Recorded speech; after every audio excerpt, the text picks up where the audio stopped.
Hey there, YouTube. I can't help but feel this is a phenomenon I've come to rather late. I've sort of missed the boat, as it were, and I have no idea how I haven't come across it before. I recently finished watching a horror film on YouTube, a documentary horror, it's something that doesn't have a commercial release. It is a YouTube project. It's uploaded to a YouTube channel, and it consists of videos that advertise themselves as if they are genuine uploads from a genuine YouTuber, which form a kind of running narrative in which various strange and bizarre events build and build and build and build to a rather horrific crescendo. Now, I'm as long-time subscribers to my channel will know, I'm intimately familiar with horror in all of its forms. Horror is very much my genre in terms of cinema, literature, and so on and so forth. I'm so familiar with it at this point. I've been raised on horror films, that I'm a complete snob when it comes to horror, an absolute snob. I'm only interested in the finest, the most consummately produced pieces of work. And I was recently rather disappointed with the likes of Paranormal Activity, for example. I mean, the way that was marketed, you'd think that it was this generation's Exorcist or something, and it just wasn't. It wasn't a terrible film by any stretch of the imagination. It just wasn't what it was advertised as. I didn't find it frightening at all. In point of fact, I found it groan-worthy in parts. The problem being I didn't believe it. For a second, I didn't believe it. It was too narrative. I could feel the script underneath everything that was said, and I could feel the acting as well. That's something that documentary horror should never do. There should be a certain spontaneity and an narrative quality to it, something that makes you feel this could be real footage, and that's what this project does. The fact that it's on a commercial release, the fact that it was obviously made on a shoestring, a budget of nothing, basically, and that it's not even making money, amazes me. It's obviously something that's been made for the sheer love of the thing, and it's so sophisticated. It is a subjective thing, horror, obviously, and there are people who will watch this and think, well, what the fuck is the fuss about?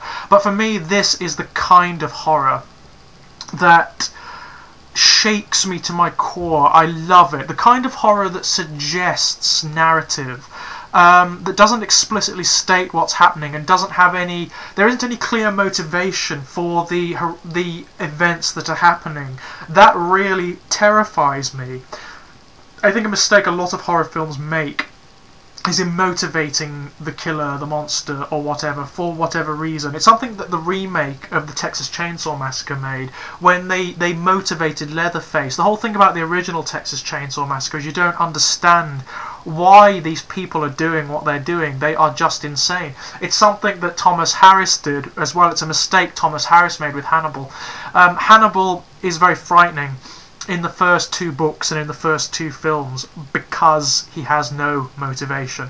You don't understand why a man of such wit, of such sophistication, would also be simultaneously so demonic, so violent, so sadistic. And that's what you get here. The project is called Marble Hornets, and I'm sure some of you have heard of it. It seems to have become one of those internet phenomena, and I'm surprised it's not more well known. I'm very surprised that the creators haven't been approached for a commercial release or something to that effect, because I can tell you this now, in terms of sophistication, it blows the likes of Paranormal Activity out of the fucking water. It blows almost every horror film, quote unquote, I've seen in the last half-decade out of the water very, very easily. The only thing I can think of that's had a similar effect on me isn't even a whole film, it's a scene from one film, and that is a scene from Pan's Labyrinth, Guillermo del Toro's film, the scene involving the Pale Man, which is a sublime piece of surreal, grotesque, and beautiful horror. Marble Hornets has a similar quality to me, in that the malevolence that is present, the threat that is present, doesn't seem to have any rationale behind it. It doesn't waste time on hideous exposition, on explaining what's going on. It intimates, it drip feeds, and it relies upon the audience's imagination to fill in the blanks, which is always much more frightening. And it's a waste of time me explaining the narrative to you, because it doesn't have one. It doesn't have a narrative. It doesn't function like that. You must go and see it. And I will leave links in the chlamydia bar.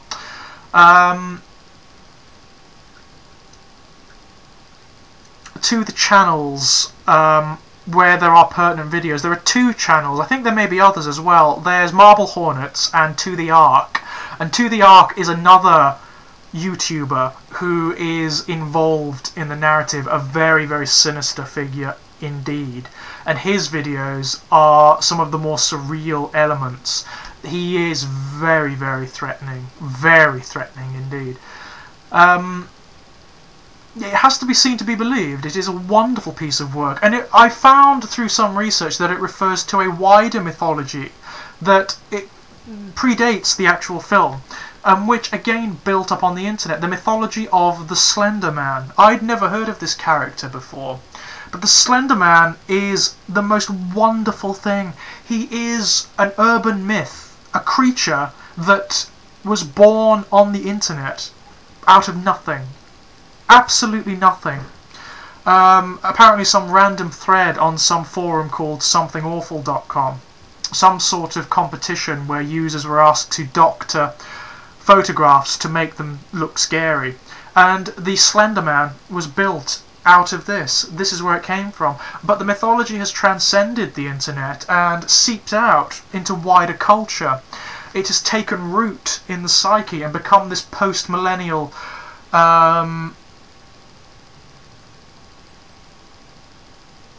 bogeyman, which people claim they've seen. People think that the mythology is real, to the extent whereby there are people who have photographs of the Slender Man, and they claim to have had experiences of encounters with the Slender Man. It's wonderful. It is absolutely wonderful. The last time something like this happened that I can remember is the Blair Witch Project did it to a certain degree because of the way it was marketed. When that film was initially released, the makers marketed it as if it were a real thing, as if it were spliced together from documentary footage that had been found or recovered. And the whole mythology of the Blair Witch, which they created, there's no such thing. There's no traditional mythology of the Blair Witch. There isn't even a town. There isn't a town called Blair.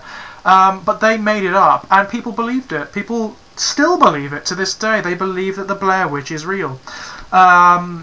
And that I love. I absolutely love it. It speaks to me regarding something innate about humanity, and that is our need for mythology to narrativize our own existence and to fall in love with the strange and the absurd, even when it is patently horrific. I love that. I absolutely love what it says about our species. There was also, earlier than that, there was the Candyman, created by Clive Barker.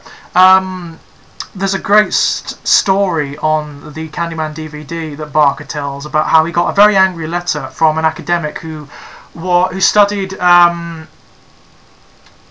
sort of ancient African cultures, and this person was incensed that Barker had made the Candyman film, proclaiming that he'd raped the mythology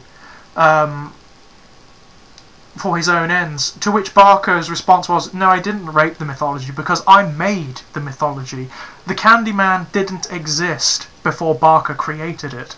But it's something, again, that's taken root in the psyche, and there are now people who believe that the Candyman predated the films and the short story upon which it is based, The Forbidden, which it didn't. Barker made it up.